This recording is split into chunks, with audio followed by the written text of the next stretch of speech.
माळशिरस मध्ये खातं उघडलेलं आहे. सुपडा साप अशी वल्गना केल्या जातो. माळशिरस मध्ये भारतीय जनता पार्टीचा सुपडा साफ करणारी औलाद अजून जन्माला यायची आणि ते एखाद्या दारुड्याने बेवड्याने म्हणलं इथलं भाजप संपत नसतं. इथलं भाजप हे ताकदीने उभा करायचं काम राम सातपुतेने केलेलं आहे. आज मोहिते पाटलाचा घरातला उमेदवार आम्ही पंचायत समितीला पाडला, जिल्हा परिषदला जानकरचं पोरग पाडलं. राज्याचे नेते देवाभाऊ जयाभाऊ यांचा हा विजय आणि यामुळे हा विजय मी या ठिकाणी इथल्या जनतेच्या चरणी समर्पित करतो. इथल्या जनतेला त्या ठिकाणी विश्वास देतो.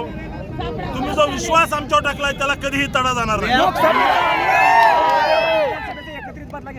लोकसभा आणि विधानसभेचा एकत्रित कार्यक्रम आम्ही केलेला आहे.